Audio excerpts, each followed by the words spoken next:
आज हम लोगों ने स्टार्ट करना है रिक्वायरमेंट मॉडलिंग से। हम लोग पहले देखते हैं रिक्वायरमेंट क्या होता है।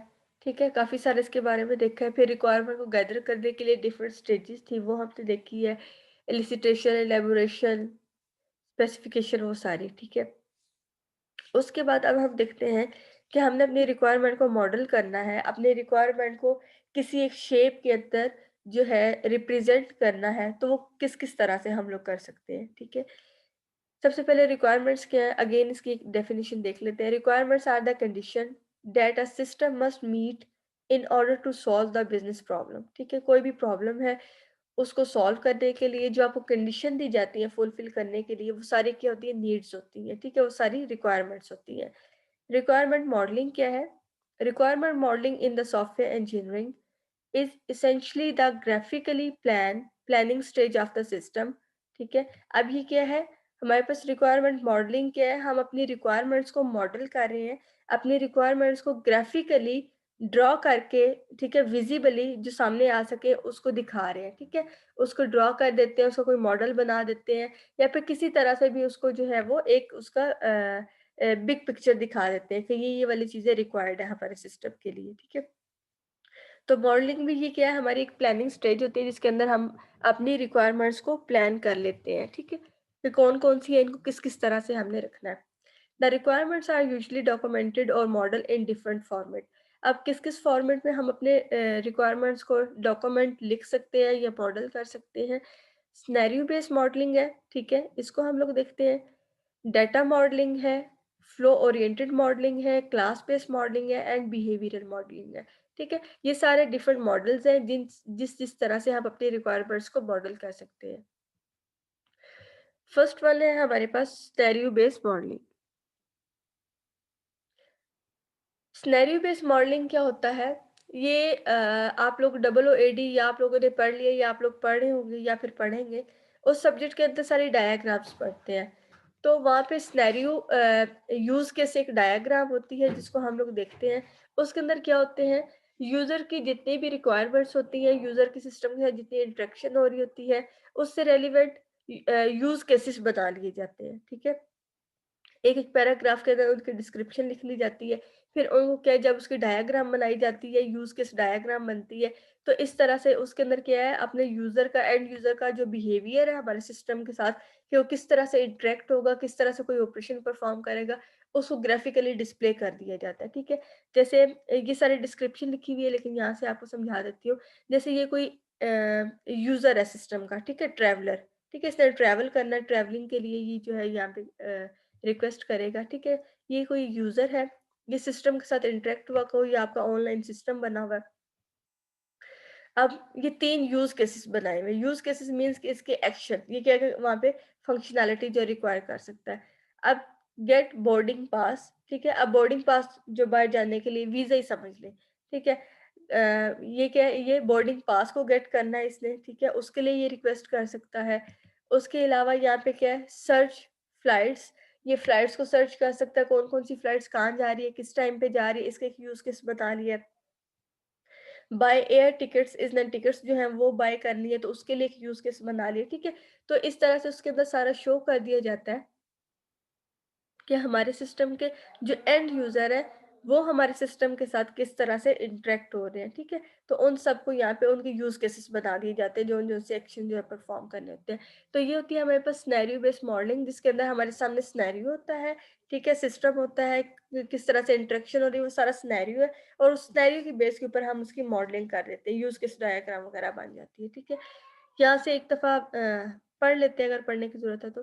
Primary objective is to look at the system from the user perspective and produce use cases. ठीक है, तो अब यहाँ पे क्या, हम सिस्टम को डेवलपर या डिजाइनर के नजर से नहीं देख रहे हैं, हम यहाँ पे अपने सिस्टम को जो है यूजर की नजर से देख रहे हैं कि यूजर उसके साथ किस तरह से इंटरेक्ट हो रहा है, यूजर उसके साथ किस तरह से ऑपरेशन परफॉर्म कर रहा है। ठीक है, तो वो इसके अंदर सारा आ जाएगा। और बाकी ये एग्जांपल लिखी हुई है, user interacting with the system like the traveller using the airline application to generate their boarding pass. ठीक है, तो ये क्या, ट्रैवलर है हमारे पास जो कि एयरलाइन सिस्टम के साथ इंटरेक्ट हो रहा है अपना बोर्डिंग पास जनरेट करने के लिए। ठीक है, अब तीन पॉसिबल जो है यहाँ पे यूज केसेस बन सकते हैं जो ये है, getting boarding pass, search flights और बाय एयर टिकट्स। और इनके अलावा भी और डिफरेंट किस्म के जो है वो बन सकते हैं यहाँ पे, ठीक है। जैसा सिनेरियो होगा उसके अकॉर्डिंग आपने उसकी मॉर्निंग कर देनी है। अच्छा, उसके बाद है हमारे पास class based modelling. Class based modelling के अंदर क्या है, class based modelling identifies classes, attributes and relationship that the system will use, ठीक है। अब यहाँ पे क्या है, इसके अंदर क्लास बेस के अंदर सबसे पहले कौन कौन सी क्लासेस है आपके सिस्टम के अंदर, उनको आइडेंटिफाई किया जाएगा। उन क्लासेस के अंदर जो ऑब्जेक्ट्स हैं उनकी प्रॉपर्टीज, उनके एट्रीब्यूट्स वगैरह, और उन क्लासेस के उन ऑब्जेक्ट्स के आपस में रिलेशन क्या है, वो किस तरह से एक दूसरे के साथ इंटरेक्ट हो रही है, वो सारा इसके अंदर आ जाएगा, ठीक है। जैसे अब यहाँ पे वही ट्रैवलर वाली एग्जांपल को आगे लेके चले जाते हैं। Traveller and the boarding pass are the classes, ठीक है। जैसे हम लोग डायग्राम्स वगैरह बनाते हैं, हम कहते हैं ट्रैवलर की एक क्लास होगी, एक बोर्डिंग पास की होगी, एक जो वहाँ पे ऑनलाइन एडमिन होगा जो इसको हैंडल कर रहा है उसकी क्लास होगी, ठीक है, वो क्लासेस होगी। अब यहाँ पे क्या है, उनके एट्रीब्यूट्स क्या होंगे। जैसे ट्रैवलर है, उसका कोई फर्स्ट नेम होगा, उसका कोई लास्ट नेम होगा, ठीक है। एट्रीब्यूट्स होती है, कैरेक्टरिस्टिक प्रॉपर्टीज होती है। तो उसका कोई लास्ट नेम होगा, फर्स्ट नेम होगा, उसकी एज होगी, उसकी जो पेमेंट कार्ड होगा, इस तरह से वो सारे क्या है उसकी ट्रैवलर के एट्रीब्यूट्स हो जाएंगे, ठीक है। थर्ड क्या है, रिलेशनशिप। अब उन क्लासेस का आपस में रिलेशनशिप क्या है, ठीक है।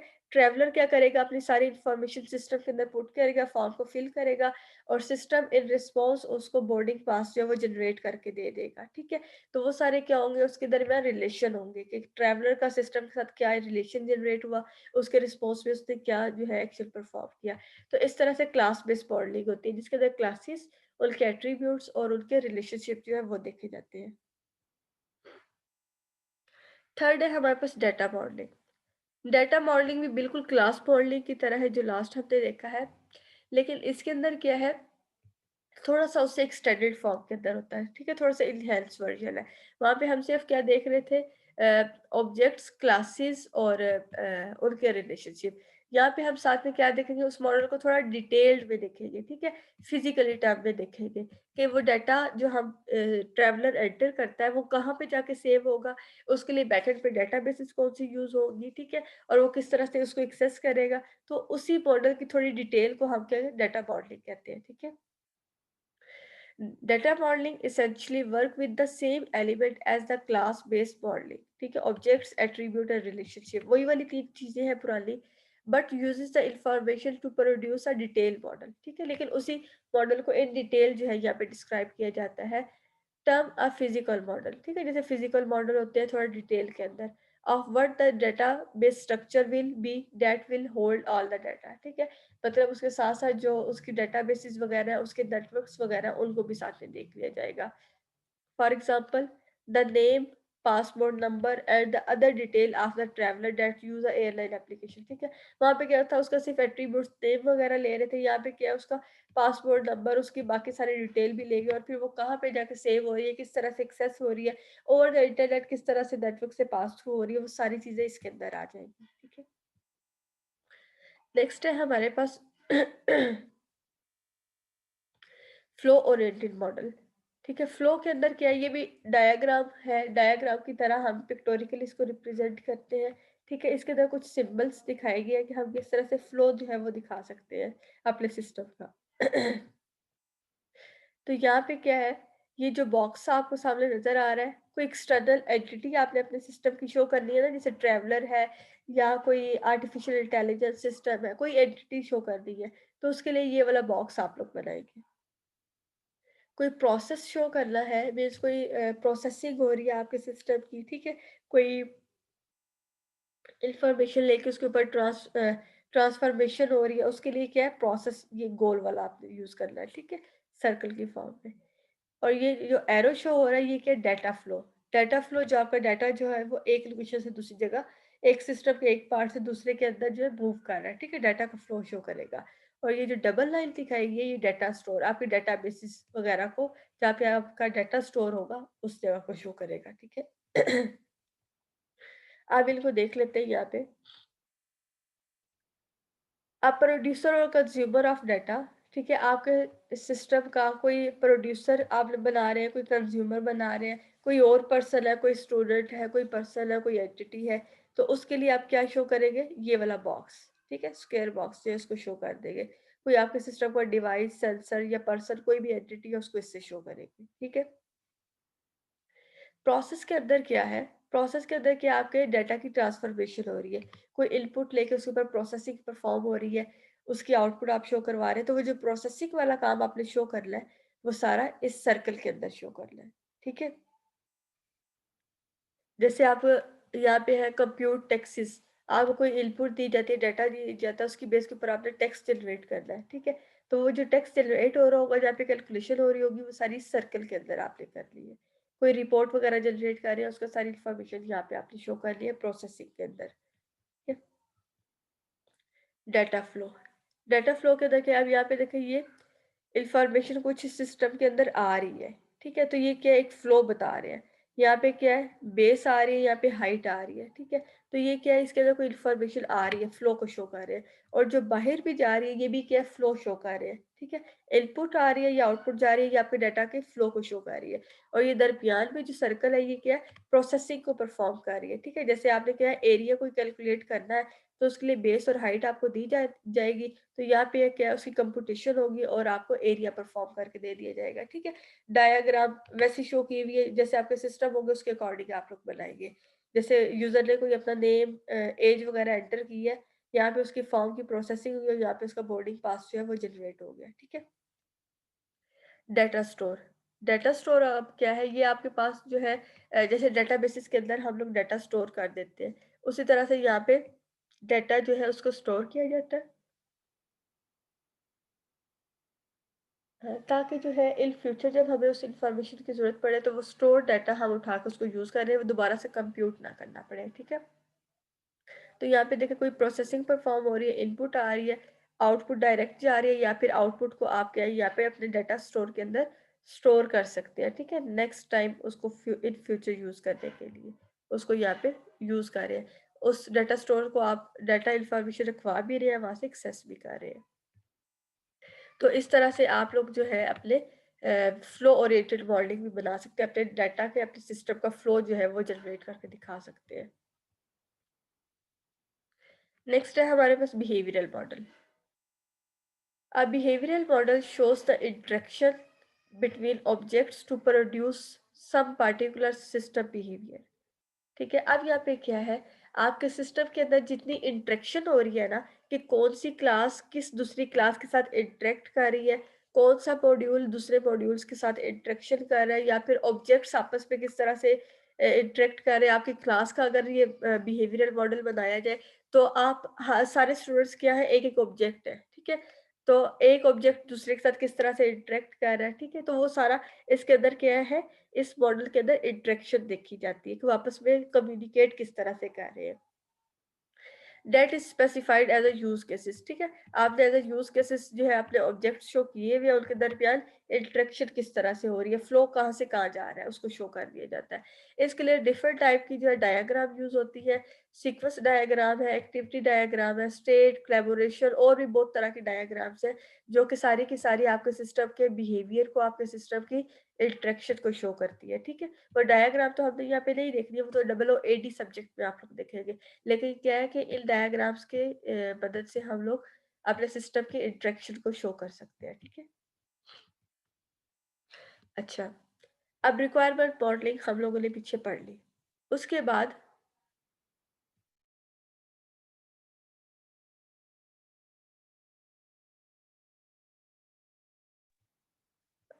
उसके बाद यहाँ पे कुछ फैक्ट फाइंडिंग्स हैं। फैक्ट फाइंडिंग मीन्स के डिफरेंट वे हैं, आप इंफॉर्मेशन जो है वो किस तरह से गैदर करते हैं, या फिर उस इंफॉर्मेशन को वैलिडेट किस तरह से करते हैं, वेरीफाई किस तरह से करते हैं, ठीक है। और एक्चुअल में फैक्ट क्या है, हकीकत क्या है, उसको फाइंड करने के कुछ वेज हैं। फर्स्ट उसका वे है ऑब्जर्वेशन, ठीक है। The aim of the observation is to find out what actually happen, not what the worker think, ठीक है। आपकी कंपनी है, वो कहती है हमने अपनी कंपनी के फैक्ट्स फाइंड करने हैं, ठीक है? उसके लिए वो इंटरव्यूज़ लेती है, उसके लिए सर्वेज़ वगैरह करवाती है या फिर उसके लिए डायरेक्ट एनवायरनमेंटल स्टडी होती है, वो करते हैं जो कि खुद उस एरिया के अंदर जाके, उस एनवायरनमेंट के अंदर जाके ऑब्ज़र्वेशन की जाती है, चेक किया जाता है, ठीक है? तो ये ऑब्ज़र्वेशन एक मेथड है, जिसका एम क्या है, ये फाइंड करना कि एक्चुअली वहाँ पे क्या हो रहा है, ठीक है? एक्चुअल में वहाँ पे क्या हो रहा है, उसको खुद देख के ऑब्ज़र्व करना, ठीक है? बजाए इसके कि आपके वर्कर कंपनी के एम्प्लॉइज़ के वहाँ की ये सिचुएशन है, वहाँ पे ऐसी जो है परचेज़िंग सेलिंग है, वहाँ पे ये ट्रेंड्स हैं, तो उनकी बातों पे ना आना बल्कि खुद जाके वहाँ पे देखना और एक्चुअल में वहाँ पे ऑब्ज़र्व करना कि हो क्या रहा है, ठीक है? फिर उसके ऑब्ज़र्वेशन की बेस के ऊपर आगे रिपोर्ट्स वगैरह तैयार करना। तो ये भी एक वे है ऑब्ज़र्वेशन जिससे हम फैक्ट्स को फाइंड करते हैं, ठीक है? अब ऑब्ज़र्वेशन का फ़ायदा क्या होगा? ऑब्जर्वेशन का फ़ायदा ये हो जाएगा, data gathered can be very reliable. जो भी डाटा आपने गैदर किया है, वो बहुत रिलायबल होगा, ठीक है? उसके अंदर फेलियर चांसेस कम होंगे क्योंकि जो भी रियलिटी है वो खुद आपने देखी है और उसकी बेस के ऊपर आप लोग डिसीजंस वगैरह ले रहे हैं, ठीक है? Can see exactly what is being done in complex task, ठीक है? आप एग्जैक्टली वो देख लेते हैं जो कि वहाँ पे हो रहा होता है, ठीक है? कि वो टास्क किस तरह से जो है वो परफॉर्म हो रहे हैं, ठीक है? तो जो भी सामने होता है वो उसको देख के उसी की बेस पे आप लोग करते हैं। Relatively inexpensive compared with others, ठीक है? तो दूसरी टेक्निक्स की निस्बत ये थोड़ी-सी चीप भी होती है, इतनी एक्सपेंसिव नहीं होती क्योंकि यहाँ पे जाके सिर्फ़ आपने देखना ही होता है। बजाय इसके कि आप दूसरे मेथड जो आप इंटरव्यूज़ वगैरह कंडक्ट करते हैं, उसपे भी काफ़ी एक्सपेंस हो जाता है, सर्विस वगैरह करवाते हैं, उसमें भी काफ़ी हो जाता है। तो उनकी निस्बत ये थोड़ी-सी इनएक्सपेंसिव भी है। अच्छा, अब फैक्ट फाइंडिंग के अंदर जो हमने ऑब्जर्वेशन देखी, कुछ उसके एडवांटेजेस देखे, अब यहाँ पे उसके कुछ डिसएडवांटेजेस भी हैं। वो कौन से हैं?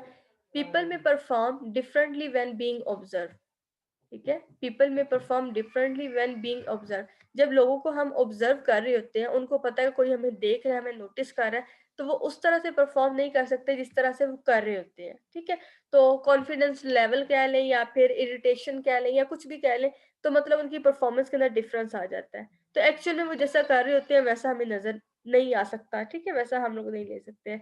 टाइमिंग कैन बी इनकन्वीनिएंट, हो सकता है कि हम लोग सही कन्वीनिएंट टाइम पे जो है वो ऑब्जर्वेशन ना करें। हो सकता है वो उस टाइम पे सही से वर्किंग ना हो रही हो जिस टाइम पे हम चले जाएँ वहाँ पे ऑब्जर्व करने के लिए, ठीक है?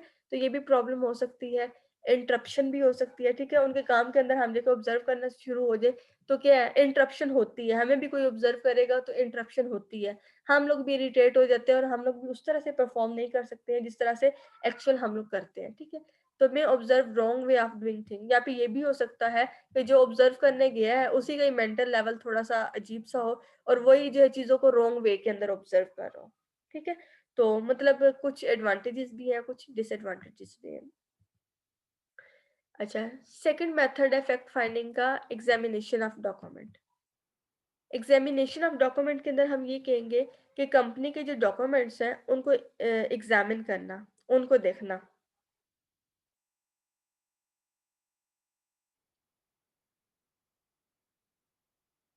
ठीक है? तो यहाँ पे क्या है कि जो डॉक्यूमेंट्स है कंपनी के ऑर्गेनाइज़ेशन के उनको एग्ज़ामिन करना और उन डॉक्यूमेंट्स की बेस पे जो है फिर आगे डिसीजन मेकिंग वगैरह करना, ठीक है? All documents which are used within the system needs to be examined. आपकी कंपनी की जितनी भी रिपोर्ट्स वगैरह हैं उनको एग्ज़ामिन करना मस्ट होता है, ठीक है? These will be eventually duplicated or replaced with alternative version or even discarded in the new system, ठीक है? यहाँ पे क्या है कि उन डॉक्यूमेंट्स को हम उनकी डुप्लीकेशन कॉपीज भी बना सकते हैं। अगर जो है वो पुराने डॉक्यूमेंट्स हो गए हैं मीन्स के वहाँ पे पुरानी रिपोर्ट्स हैं, न्यू रिकॉर्ड्स नहीं है, उनको हम रिप्लेस करके न्यू भी वहाँ पे रख सकते हैं, ठीक है? तो ये क्या है, और या फिर उनको बिल्कुल डिस्कार्ड भी कर सकते हैं। तो ये हमारी मर्ज़ी है, या फिर सिस्टम की सिचुएशन को देखते हुए हम उनको रिप्लेस कर सकते हैं, उनको डिस्कार्ड कर सकते हैं, न्यू डॉक्यूमेंट्स वगैरह जनरेट कर सकते हैं। अच्छा, अब कौन-कौन से डॉक्यूमेंट्स होते हैं जिनको हम लोग वहाँ पे स्टडी कर सकते हैं, एग्ज़ामिन कर सकते हैं ताकि जो है वो अ, हम अपने सिस्टम की सिचुएशन को देख सकें और उसके अकॉर्डिंग डिसीज़न कर सकें। अच्छा, डाटा कैप्चरिंग फॉर्म, जितने भी फॉर्म्स वहाँ पे फिलिंग होके आए हुए हैं, वो सारे देखते हैं, सिस्टम की डॉक्यूमेंटेशन देखते हैं, बिज़नेस रिपोर्ट्स जितनी साथ-साथ जनरेट हो रही है वो देखते हैं, जितनी इनवॉइसेज़ और बिल वगैरह हमारे सिस्टम ने जनरेट किए हैं जो कि हम यहाँ से परचेज़िंग वगैरह हुई है वो सारे, उसके अलावा जो लेटर्स वगैरह, ठीक है, मेमोरेंडम वगैरह वो सारी चीज़ें इसके अंदर आ जाती हैं। उन सब चीज़ों को हम लोग देखते हैं और उसकी फिर बेस के ऊपर आगे जो है रिपोर्ट्स जनरेट करते हैं या फिर डिसीजंस वगैरह करते हैं। क्वेश्चनियर, ठीक है, अब डिफरेंट इस तरह से भी होता है, क्वेश्चन वगैरह बनवा ली जाती है, उनको फिल कर लिया जाता है, ठीक है। तो ये भी एक टेक्निक है इसके अंदर, ठीक है। हम लोग सर्वे वगैरह करते हैं, क्वेश्चन तैयार कर लेते हैं और वो डिफरेंट लोगों से फिल करवाते हैं, फिर उनकी बेस के ऊपर डिसीजन मेकिंग करते हैं। अच्छा, अब क्वेश्चन जो है वो 2 डिफरेंट टाइप का होता है। एक जो है इसका फ्री फॉर्मल होता है क्वेश्चनियर और एक होता है फिक्स फॉर्मेट, ठीक है। दोनों को देख लेते हैं कौन-कौन से हैं। जो फ्री फॉर्मल होता है इसके अंदर क्या क्वेश्चन लिखा होता है और स्पेस छोड़ी होती है। जो भी आपका आगे है जिसे आप फिल करवा रहे हैं क्वेश्चन अपना, उसके पास ओपन चॉइस होती है कि वो जिस तरह से मर्ज़ी रिस्पॉन्स दे, ठीक है? कोई डिटेल के अंदर लिख दे या फिर मतलब जिस तरह से मर्ज़ी लिखे उसको सिर्फ़ स्पेस दी होती है। उसकी मर्ज़ी होती है वो जितना मर्ज़ी डिटेल के अंदर आपको उसका आंसर प्रोवाइड करे। जो फिक्स फॉर्मेट होते हैं, फिक्स फॉर्मेट के अंदर क्या होता है कि यहाँ पे आपके क्वेश्चंस के आंसर कुछ ऑप्शंस होते हैं, ठीक है? उन्हीं में से सिलेक्ट करना होता है। जैसे एग्री, डिसएग्री, स्ट्रांगली एग्री, ठीक है? वो होते हैं। उन्हीं में से आपने क्या है सिलेक्ट करना होता है प्री डिफाइंड आंसर में से, ठीक है? आप खुद से वहाँ पे कुछ नहीं लिख सकते। तो ये 2 जो है डिफरेंट इसके फॉर्मेट है जो कि एक फ्री फॉर्मेट है, एक फिक्स फॉर्मेट है। इनमें से जो है आप देख लेते हैं कि आपकी कंपनी किस तरह की रिक्वायरमेंट चाह रही है, उसके अकॉर्डिंग आप सर्वे जो अपना वो तैयार करवा लेते हैं। नेक्स्ट है हमारे पास इंटरव्यूज़, ठीक है? अब इंटरव्यूज़ क्या होता है ये हम सबको ही पता है, ठीक है? लेकिन इसकी एक दफ़ा देख लेते हैं, यहाँ पे फॉर्मल वर्डिंग क्या है? The personal interview is generally recognised as the most important and most often used fact finding technique, ठीक है? इंटरव्यूज़ जो है ये बड़ी अच्छी टेक्निक समझी जाती है क्योंकि इसके अंदर क्या है 2 लोग आपस में फेस टू फेस कम्युनिकेट करते हैं, ठीक है? वन टू वन कम्युनिकेशन होता है और जो भी फैक्ट्स होते हैं उनको सामने लाए जाते हैं, ठीक है? An interview can take more time to organize and it is extremely difficult to repeat, ठीक है। लेकिन ये है कि इंटरव्यूज जब हम ले रहे होते हैं तो उसके अंदर अगर आपके 100 कैंडिडेट्स हैं या फिर 100 एम्प्लॉयज है या फिर 100 यूजर है तो उनके लिए सबके लिए सेपरेट टाइम मैनेज करना और सेपरेट से क्वेश्चन जो है प्रिपेयर करना, तो ये काफी एक कॉम्प्लेक्स टाइप का टास्क भी बढ़ जाता है, ठीक है। So it is important that the question asked are the right ones, ठीक है? तो ये भी होता है कि क्वेश्चन जो है आप किस तरह के ले रहे हैं, इनकी भी आगे 2 टाइप्स है जो हम देखते हैं डिफरेंट किस्म की, ठीक है? लेकिन इंटरव्यूज़ को शेड्यूल करना वाक़ई एक टफ काम होता है। एक तो टाइम जो है वो भी रिक्वायर्ड होता है और दूसरा फिर हर एक के लिए डिफरेंट तरह के क्वेश्चंस बनाना और फिर हर एक को टाइम देना काफ़ी मुश्किल होता है। अब इंटरव्यूज़ किस तरह के होते हैं, वो देखने हैं और इंटरव्यू के अंदर क्वेश्चन किस-किस तरह के पूछे जा सकते हैं, ये 2 हैं, ठीक है? सबसे पहले इंटरव्यू हमारे पास 2 तरह के होते हैं, एक जो है अनस्ट्रक्चर्ड होता है और एक स्ट्रक्चर्ड इंटरव्यू होता है, ठीक है? अनस्ट्रक्चर्ड कौन-सा होता है? Unstructured interview conducted with only a general goal और सब्जेक्ट इन माइंड, ठीक है? अनस्ट्रक्चर्ड इंटरव्यू जिसके अंदर कोई फॉर्मेलिटी नहीं होती, ठीक है? आपके सामने कोई पर्सन बैठा है, आपने जस्ट जो आपके माइंड में आते जा रहे हैं जर्नल से क्वेश्चन आप उससे रिलेटेड पूछते जा रहे हैं। कोई आपने पहले कोई तैयारी-श्यारी नहीं की हुई कि उससे ये वाले क्वेश्चन पूछने हैं, ठीक है? स्ट्रक्चर्ड इंटरव्यू के अंदर क्या होता है, फॉर्मल टाइप का होता है, जिसके अंदर आप अगर कोई जॉब देने जा रहे हैं या कंपनी की कोई स्पेसिफिक इंफॉर्मेशन है, तो उससे से रिलेटेड फॉर्मल क्वेश्चन आपने प्रिपेयर किए होते हैं और वही वाले क्वेश्चन पूछे जाते हैं, ठीक है? तो ये हमारे पास होता है स्ट्रक्चर्ड इंटरव्यू। अब इन इंटरव्यूज के अंदर जो क्वेश्चन है वो भी 2 तरह के होते हैं, ओपन एंडेड क्वेश्चन और क्लोज एंडेड क्वेश्चन, ठीक है? Open ended questions that allow the interview to respond in any way, ठीक है? जैसे सर्वे के अंदर था ना, इसी तरह से ओपन एंडेड क्वेश्चन है कि आपकी मर्ज़ी है, आप जिस तरह से मर्ज़ी क्वेश्चन का आंसर दें, ठीक है? आपकी ओपन चॉइस है। जबकि क्लोज़ एंडेड क्वेश्चन के अंदर क्या है, यूज़र को रिस्ट्रिक्ट कर लिया जाता है कि वो आंसर जो है वो शॉर्ट, स्पेसिफिक और डायरेक्ट आंसर देगा, जिस तरह का रिक्वायर किया गया उस तरह का, ठीक है? तो ये जो है हमारे पास 2 इंटरव्यू की टाइप थी और इंटरव्यू के अंदर 2 जो है वो क्वेश्चन की टाइप थी कि किस तरह के हम लोग पूछ सकते हैं।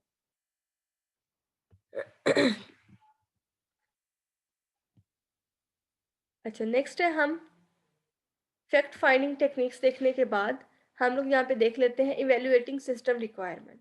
ठीक है? कि हमारे सिस्टम की जो रिक्वायरमेंट्स हैं उनको अब इवैल्यूएट करना देख लेते हैं कि उनको किस-किस तरह से हम लोग इवैल्यूएट कर सकते हैं, उनको चेक कर सकते हैं। One of the key assurance activity for any project is expert evaluation and assessment of the requirement. ठीक है? एक जो सबसे इम्पोर्टेंट पॉइंट होता है वो ये होता है कि हम अपनी रिक्वायरमेंट्स को इवेलुएट करवाएं। ठीक है? अपनी रिक्वायरमेंट्स की असेसमेंट लें, ताकि जो है हमें पता चले कि जो रिक्वायरमेंट गैदरिंग हुई है वो ठीक तरह से हुई भी है या नहीं। ठीक है? ये ना होगा कि हम एम्बिगुअस रिक्वायरमेंट्स ले लें और उनकी बेस के ऊपर एम्बिगुअस डिसीजन करके और फिर आगे सिस्टम भी हमारा सारा जो है वो एम्बिगुअस बन जाए। ठीक है? तो यहाँ पे क्या है कि हम उन रिक्वायरमेंट्स को इवेलुएट करवा रहे हैं। The requirement needs to be evaluated by multiple people with varying expertise in order to identify incorrect, ambiguous and incomplete requirement. अब यहाँ पे कहा जा रहा है कि हम जो रिक्वायरमेंट्स इवेलुएट करवा रहे हैं वो अपनी कंपनी के डिफरेंट लोगों से इवैल्यूएट करवाना चाहिए। हर एरिया से डिफरेंट लोगों को लेके, डिफरेंट एक्सपर्ट्स को लेके उनसे इवैल्यूएट करवानी चाहिए, ठीक है? ये ना हो कि हमने रिक्वायरमेंट्स गैदरिंग की और सिर्फ़ मैन्युफैक्चरिंग वालों से ही हम लोग जो हैं इवैल्यूएट करवा रहे हैं। बाकी अकाउंटिंग के जो लोग हैं, बाकी सेल एंड परचेज़ के हैं, मार्केटिंग ट्रेंड एनालाइज़र हैं, उन सब से जो है वो अपनी रिक्वायरमेंट्स को जो है इवैल्यूएट करवाना चाहिए, ठीक है? चेक करवाना चाहिए क्योंकि हर एक का अपना-अपना माइंड होता है, हर एक अपने मॉड्यूल के अकॉर्डिंग होता है, ठीक है? तो वो सारे जो उन रिक्वायरमेंट्स को इवैल्यूएट करेंगे, जब सब लोग उनको सैटिस्फाई कर देंगे तो उसका मतलब है कि अब हमारी रिक्वायरमेंट्स बिल्कुल ठीक हैं, ठीक है? तो जो भी उसके अंदर इनकरेक्ट या एम्बिगुअस रिक्वायरमेंट होगी उसको क्लियर कर लिया जाएगा उस टाइम पे। सिस्टम रिक्वायरमेंट रिव्यू एसआरआर ये क्या है एक डॉक्यूमेंट का नाम है ठीक है। आप लोग सॉफ्टवेयर इंजीनियरिंग जब पढ़ते हैं तो इसके अंदर सिस्टम से रेलिवेंट डिफरेंट डॉक्यूमेंट्स हैं जो तैयार किए जाते हैं। एसआरएस है, एसआरआर है, जिनके अंदर क्या सारी रिक्वायरमेंट्स को स्पेसिफाई किया जाता है ठीक है कि हमारे सिस्टम में कौन कौन सी रिक्वायरमेंट्स हैं, उनको किस किस तरह से हमने करना है, वो सारी लिखी जाती है। तो एसआरआर सिस्टम रिक्वायरमेंट रिव्यू ये भी क्या है एक वे है जिसके थ्रू जो है हम अपनी रिक्वायरमेंट्स को स्पेसिफाई करते हैं, एक डॉक्यूमेंट जो है ये तैयार कर लेते हैं, ठीक है? अच्छा, अब हमने कहा हम लोग रिक्वायरमेंट इवैल्यूएट करवाते हैं, अब गोल क्या है? रिक्वायरमेंट इवैल्यूएशन का गोल क्या है? हम क्यों करवाते हैं, ठीक है? क्या रिक्वायरमेंट इवैल्यूएट ना भी करवाई जाए, खाली गैदर करके रख ली जाए, सिस्टम बना लिया जाए तो वो ठीक होगा? वो ठीक नहीं होगा, ठीक है? तो इस वजह से गोल देख लेते हैं। Ensure that all appropriate high level requirements are included in the requirement specification. ठीक है इवेलुएट करवाने का एक पर्पस तो ये होता है ये बात हम इंश्योर कर लें कि हम हमारी जितनी हाई लेवल रिक्वायरमेंट्स थी जितनी जो है वो इम्पोर्टेंट रिक्वायरमेंट थी जितनी नीड्स थी क्या उन सबको हमने स्पेसिफाई कर लिया उन सबको हमने नोट डाउन कर लिया वो सारी हमारे नॉलेज में आ गई है कि हमने ये वाले काम करवाने हैं या कोई रिक्वायरमेंट हमसे रह गई है हमसे मिस हो गई है ठीक है तो एक तो ये पर्पस होता है कि हम इंश्योर कर लें। सेकंड आइडेंटिफाई एनी इनकंसिस्टेंसीज और conflicts within the requirement और with other requirement in document ठीक है।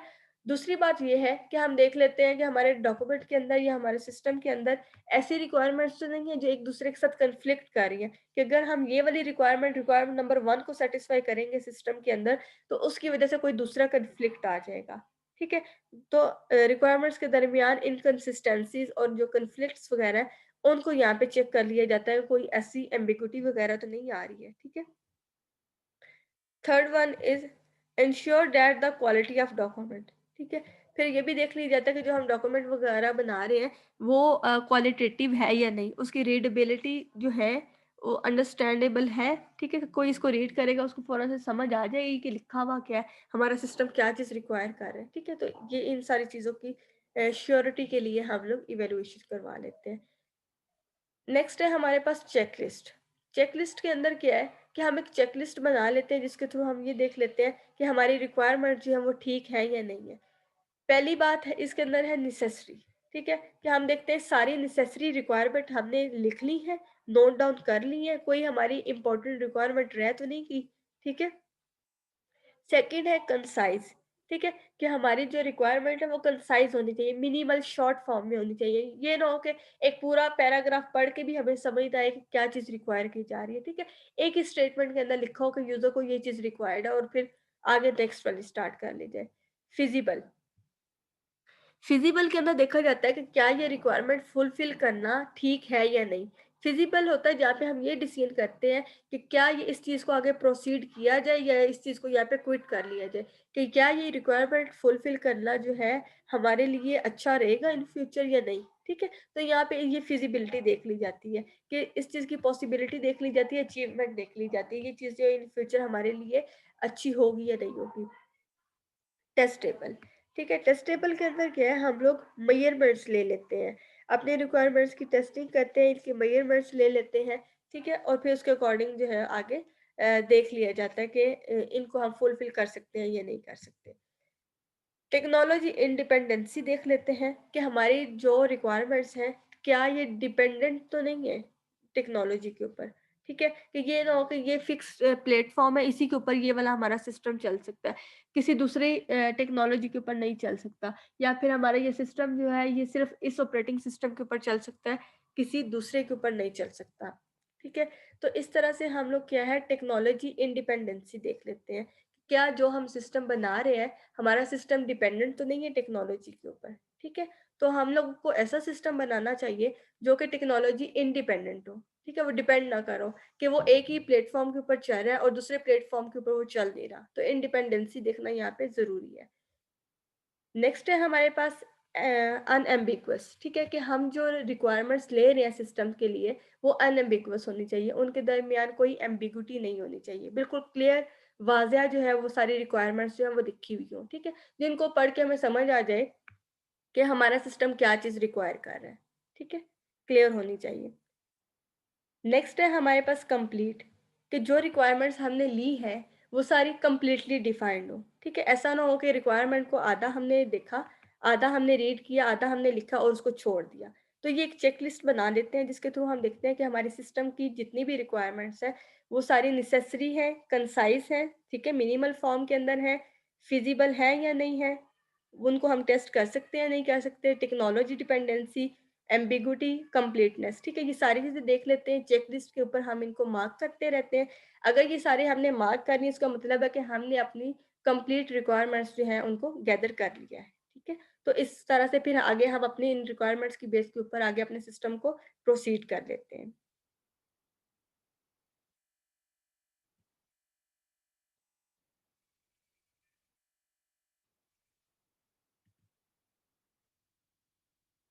अच्छा, यहाँ तक कि आज का काफ़ी है हमारे पास।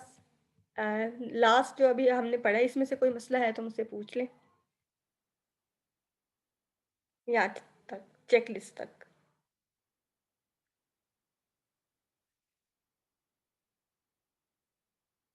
कोई मसला नहीं है, आगे पढ़ा दूँ?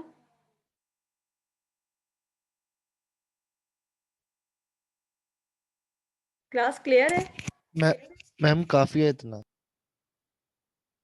पीछे वाले लेक्चर में कोई मसला है, जो भी पढ़ाया नो है? Ma'am, no ma'am. ठीक है।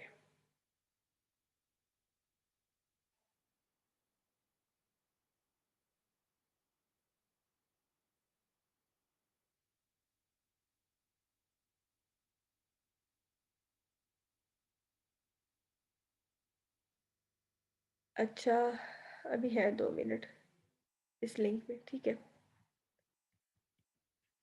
ये आगे थोड़ा-सा है, 1-2 स्लाइड्स है, इसको कंप्लीट कर लेते हैं। एलिसिटिंग रिक्वायरमेंट, ठीक है? हमने पहले ही देखा 3-4 हम लोगों ने पीछे टेक्निक्स पढ़ी हैं रिक्वायरमेंट गैदरिंग की, एलिसिटेशन, इलैबोरेशन वगैरह-वगैरह। उसके अंदर एक आता है एलिसिटिंग रिक्वायरमेंट, ठीक है? अब एलिसिटिंग जो रिक्वायरमेंट है, उसके आगे जो है 4 डिफरेंट स्टेप्स है जो हमने देखने हैं। तो यहाँ पे एलिसिटिंग रिक्वायरमेंट के अंदर हमारे पास 4 डिफरेंट अप्रोच है जो हमने देखनी है। फर्स्ट वन है कोलैबोरेटिव रिक्वायरमेंट गैदरिंग, सेकंड है quality function deployment, third one is user scenario and fourth one is elicitation work product, ठीक है? ये 4 स्टेप्स हैं, इनको हम देख लेते हैं, फिर हमारा क्या है कि एलिसिटिंग फेज सारा कंप्लीट हो जाएगा। कोलैबोरेटिव रिक्वायरमेंट गैदरिंग, ठीक है? इसके नाम से ही हमें पता चल रहा है कोलैबोरेटिव, ठीक है? इकट्ठे मिलके कोऑपरेट करके रिक्वायरमेंट्स को गैदर करना, ठीक है? क्योंकि ये फेज़ ही सारा क्या हम पढ़ रहे हैं रिक्वायरमेंट की गैदरिंग पढ़ रहे हैं, तो उसके अंदर क्या है कोलैबोरेटिव रिक्वायरमेंट गैदरिंग, ठीक है? अब यहाँ पे क्या है, किस तरह से हमें रिक्वायरमेंट्स गैदर करनी चाहिए? Meetings are attended by all interested stakeholder, ठीक है? अब जब आप मीटिंग अरेंज कर रहे हैं रिक्वायरमेंट्स को गैदर करने के लिए, तो उसके अंदर सारे स्टेक होल्डर्स जो हैं उनको इनवाइट करें, ठीक है? ताकि सारे जो है अपनी रिक्वायरमेंट्स को स्पेसिफाई कर दें। Agenda should be formal enough to cover all important points, but informal enough to encourage the free flow of ideas, ठीक है? अब मीटिंग का जो एजेंडा है, वो ऐसा होना चाहिए, फॉर्मल इतना तो होना